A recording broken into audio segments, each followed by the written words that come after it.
Hey guys, right here. Tales from the Mat. Some of the gray-haired guys and geese. I have a special guest today, Melissa from Jake McKenzie School of Brazilian Jiu-Jitsu, and of course, it's your school as well. Correct? Yes. Welcome. And I know you're a little nervous. I'm a little nervous too because I just took class, and it was mind-blowing. I'll talk more about that later, but it was fantastic. The class. I'm glad you liked it. Oh my God. It was, anyway, and the gentleman I was working with, the fellow with the white belt, 4-stripe, amazing. He was so helpful to me. And, even though I've been doing martial arts a long time, he was super helpful to me. Thank you to him. So anyway, just very relaxed, not to worry. So it's the same question I ask everybody is, you're from Brazil? Yeah. Whereabouts are you from? I'm from Rio. Oh. Yeah. So it's a place where you find jiu-jitsu schools everywhere. Okay. So I've been planning on starting jiu-jitsu for a long time, long before I actually started. Oh, really? Yeah. Oh, did you do something before that? Any type of martial art? No. I was not good at sports at all. I was actually told that I wasn't good at sports at all. Wow. By a teacher in school. Okay. All right. So I believed that until I found jiu-jitsu. And do you mind if I ask what age you were when you started? Yeah, of course. So I started at 22. Okay, wonderful. Yeah, and I was saying that I was going to start since I was 14 years old. So okay. It took me a long time until I actually started. Wow. And now obviously today, like in this, the last 10 years or so, Brazilian Jiu-Jitsu is very popular. Mm-hmm. And obviously we know the rich history from Brazil. And so was it very popular when you were a little bit younger? Oh, yes. When I was young, Jiu-Jitsu still had that, people had that image of Jiu-Jitsu that the guys would just go out and fight random people in nightclubs, because that happened for a while. Yep. But Jiu-Jitsu is so much more than that, and this is really in the past. You don't see that happening anymore. Right. Jiu-Jitsu changed a lot. The culture changed a lot. Okay. In the last year, so. And it's obviously it's very popular, and other martial arts are as well, like capoeira. Capoeira, yeah. Yeah. Capoeira is very popular. Muay Thai is very big in Brazil too, but we are not known for that. Right. Yeah. Obviously capoeira. Yeah. Jiu-Jitsu. It was. Yeah. These two were born there. So what was it like when you first went in to start?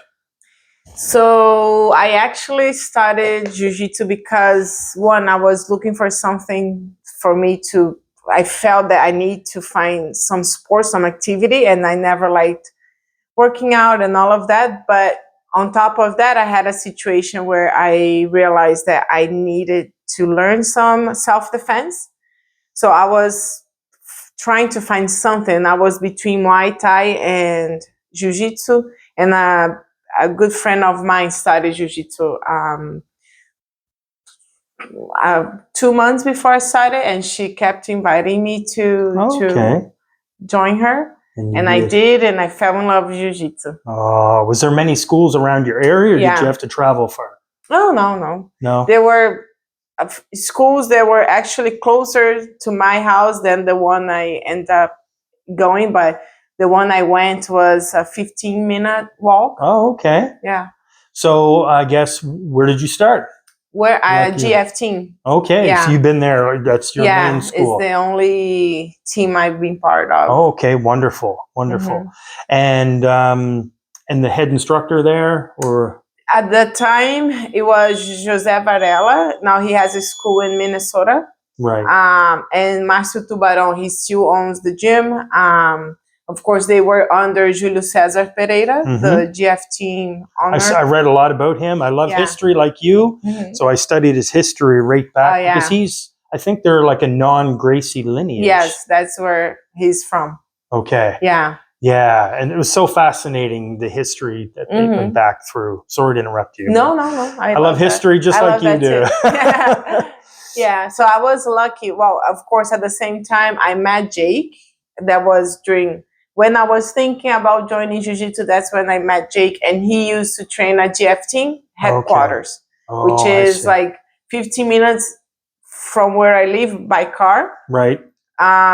So I didn't want to go to the same school. I wanted to go to a school closer, and it was a GF Team as well. So as soon as we started dating, I started to take classes with Julio Cesar to the headquarters. Oh, So I okay. was very lucky to have the opportunity to learn from him. Yeah. Yeah. Very lucky. I mean, just that's such what history. Now, I have so many questions. I won't try to keep you too long, but was there many ladies training when you were there? When I was there, there were like 5 girls at the headquarters training and at the competition training at the time. The gym I started, we had like 3 girls at the time, wow. and now there are so many. Oh, good. Yeah, Good. yeah. And obviously there was a lot of males or a lot of Oh, men. yeah, yeah. Lots of men, yeah. Yeah. Now you see the competition training at the headquarters. Some days you have more girls than men. Some days, Okay. like, yeah. And back then, did they all train together, or did they try to do women-only classes? Oh no, all together. All together. Right. That's the best way, you feel. Yeah. I mean, I felt safe enough to do that. Never felt uncomfortable about it. So as long as the gym makes the ladies feel comfortable and safe. Right. Yeah. Right. Because it can be very intimidating. Of course. Yeah, absolutely. I mean, I've been doing martial arts a long time, but even coming in here, I was not intimidated, but being in Jake's presence and your presence, I was just like, wow, such history. It was just, it's overwhelming. It's really, really, really good feeling. Oh. So really good.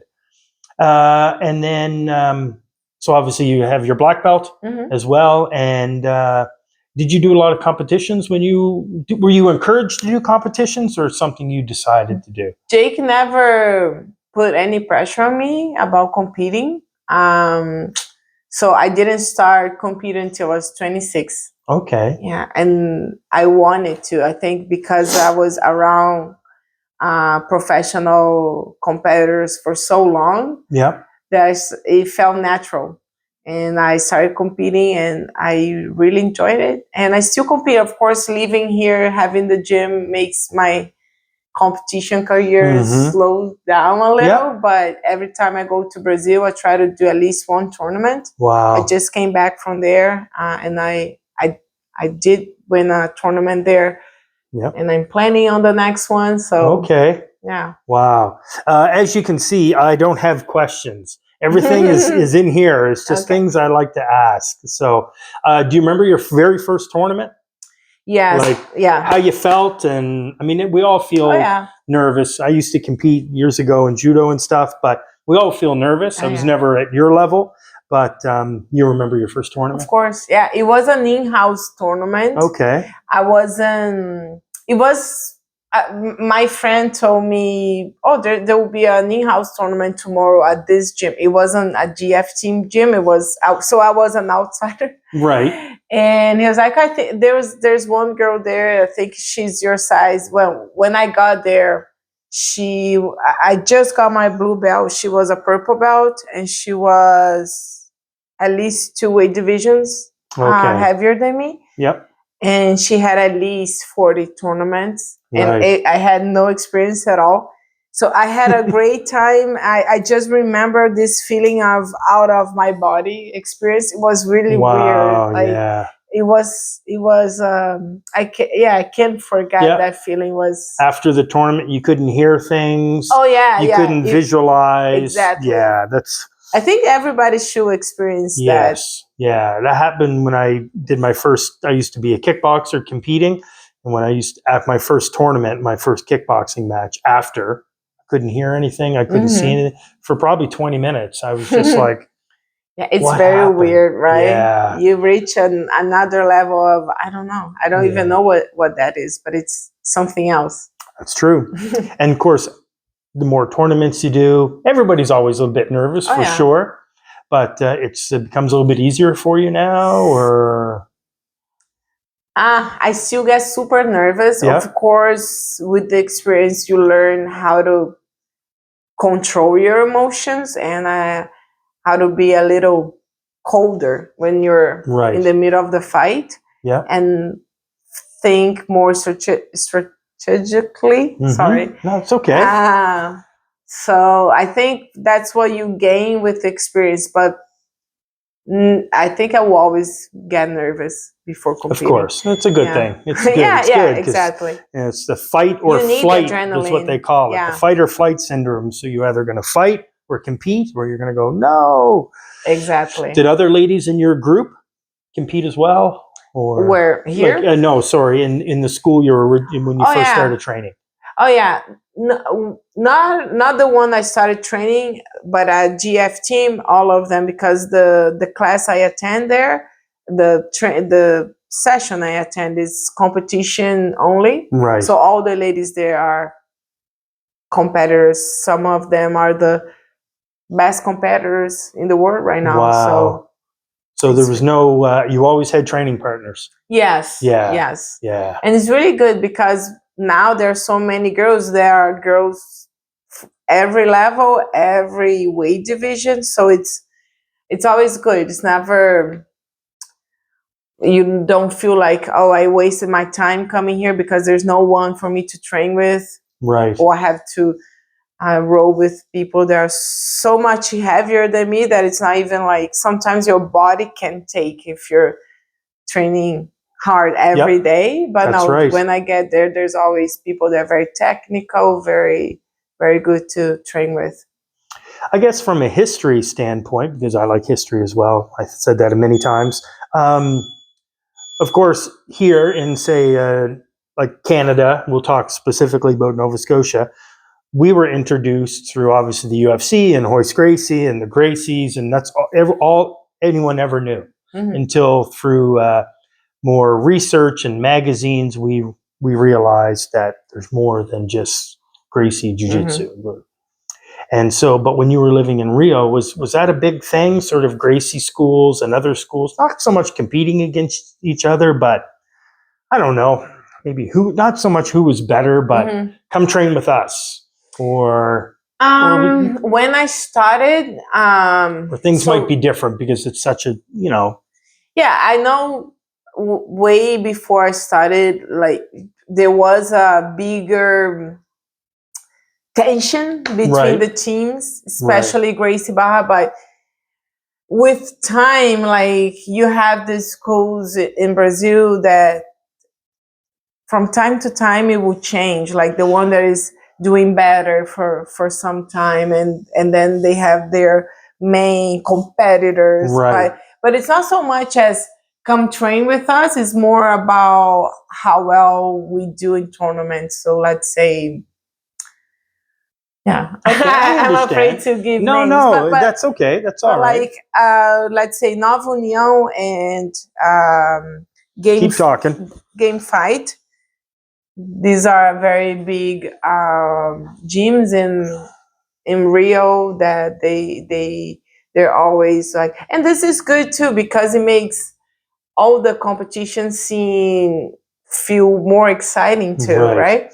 But I'm saying these names because it can seem weird for someone that is not from Brazil, because outside of Brazil you have AOJ, you have Atos, Alliance, and Gracie Barra, they're bigger, but in Brazil the scene is a little different. Right. So yes, there is attention, but it's not so much as like, you don't see that as much as commercial trying to get students. It's more about competitors and how well they're doing. Well, they're very passionate. I mean, everything's so passionate. It's like well, I was going to say like a soccer team, but you couldn't relate. Hockey. Okay.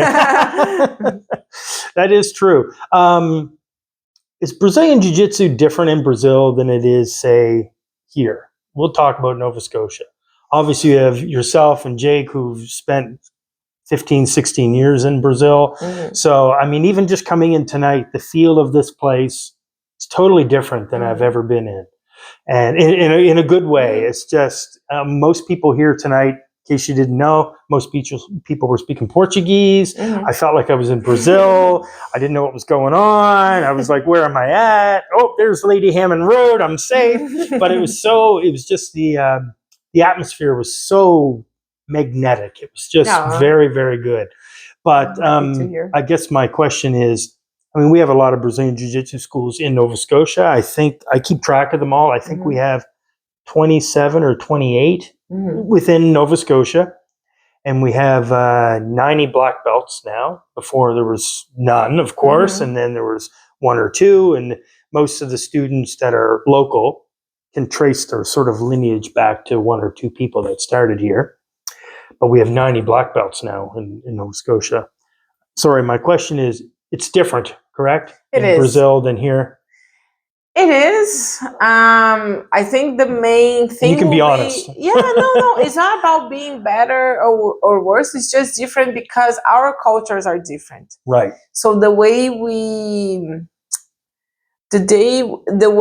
interact with people is a little different too. And I'm not saying it's better or worse. It's just different. I think we can be a little more warm. I don't know. Oh, sure. And we try not to translate that too much to here because after all, we're in Canada.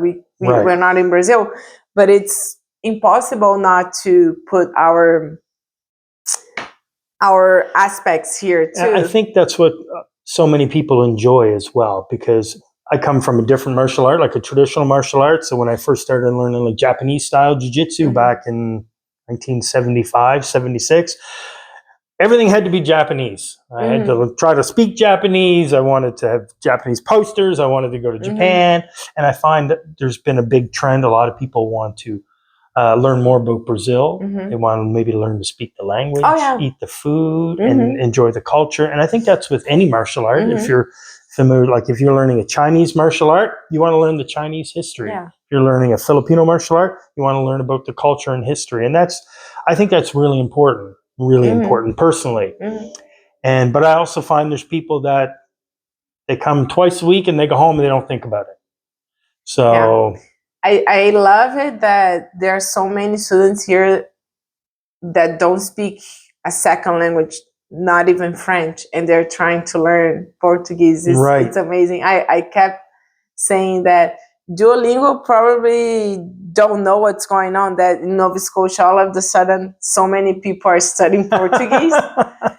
But just from tonight's class, now most of these people here are Brazilian, or some days you have more Brazilians, but we have a big Latin community in general. We have people from Chile, Guatemala, Colombia, different places in Latin America. They speak Spanish. So a lot of people that speak Spanish, they're learning how to speak Portuguese too. So it's fun. And how did you, when you started working on English, was it over in Brazil or mostly when you came here? Yeah, well, it's not so interesting. I was a teenager when I started listening to pop music. So what was your favorite? Backstreet Boys. There you go. There's a good documentary on Netflix. I'm just watching right now.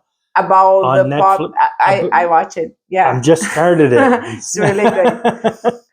So I will buy, because we had no access to internet those days, right? Okay. I mean, we had, but just like you guys had here, it wasn't something that you didn't have it at home. Right. Yeah. So I will buy magazines with the lyrics and the translation, and I will listen to the music on the radio, and that's how it started. That's wonderful. That's amazing.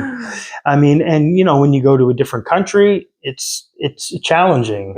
I spent time in Poland. I was over there training one time, and nobody spoke English. It was all Polish. I was with my Polish judo coach at the time. I had no idea what was going on. But afterwards, I tried to learn some Polish and kind of get more into the culture. But could you learn some? Because it seems so hard to learn. I learned a few words. Yes. Yeah, just a few. But mostly I had him as a translator. So I was very lucky. We only got a few minutes left because I know you're very busy. So So, of course, learning English through music. That's how a lot of people do that, through music or watching television or movies or TV shows. So tell me about your school. You're here. You moved here. You took the jump. You took the leap to move to Halifax. Yes, we were leaving the States, and before we moved to here, but we plan to move back to, not back, sorry, Jake will move back, but we plan to move to Canada in maybe 3 years. But then, well, we were living there. I took 3 weeks off to go to Brazil to visit my family, and then the pandemic started. So I wasn't able to go back to the States. Jake wasn't able to leave. So that's when we realized, well, the only way for us to be together is if we move to Canada. So it was a push to something that we were planning on doing anyways. Yeah. And we are so lucky that this is the place we can. Do you live in the area here, or do you guys travel? Okay. All right. So it's not too far. Because I know Jake's from Truro. Yeah, he's from Truro, but we live here in Halifax. Good. And then you took the big leap and built your school. And I mean, it's a beautiful facility. It's in a great spot. And you're here all the time? Yes. Except for when I travel, of course. Right. And then now, because we have the school, so Jake will be traveling for seminars and for a tournament. I don't know if he mentioned that he's going to Japan. No. To compete again. Yeah. Oh wow. Yeah. I remember the last time he went because I posted about it, the picture, and it's amazing. So he's going to Japan, then Singapore, then South Korea, and I will stay here teaching the classes. Yeah. That's good. Yeah. Now, do you have other instructors, or it's mostly just you two? Just the two of us. Sometimes we get someone to help us with class when we need to be out of town, but it's mostly the two of us. Okay. Any advice for anybody getting involved with Brazilian Jiu-Jitsu as a new person, or perhaps a lady getting that wants thinking about it, trying it? Not that it matters, or anybody. I would say two very cliche things, but it's very true. One is, like, if you're thinking about starting Jiu-Jitsu, don't wait until the day you feel that everything is working perfectly for you to do that, because when you start, you will regret for not starting sooner. Right. That is so true. And the other thing too is, like, during your journey, there will be times when you feel that you're in this plateau, that you're not learning, you're not progressing, but it's just natural. It happens to everyone. Just don't give up. Yeah. Keep pushing it, because you will be over it at some point. That's very, very good. We have so many ladies that are in the province now training Brazilian Jiu-Jitsu, and it started out with maybe just one or two. I mean, we had a lot of ladies doing judo, doing wrestling, submission wrestling, and stuff like that. But now we have so many ladies doing Brazilian Jiu-Jitsu. It's amazing. That's amazing. And there's a group, I know maybe you're not on Facebook too much or no, but there's a group called Women That Fight. And I don't know if you've seen that or not. Yes, I did. And so they just kind of try to keep track of different events and going on and stuff. It's inspiring. I know. And they should definitely train with you, have you for a seminar. I would highly recommend it. And I think you bring so much energy and so much passion to the art, the sport. I consider it an art that it would be beneficial for anyone to come train with you or Jake. So I just really want to say I appreciate your time. Your school is fantastic. And we just wish you much success. Thank you very much. Thank you for coming. You're very welcome. That's it. And I'll turn it off. Okay. That's how it ends.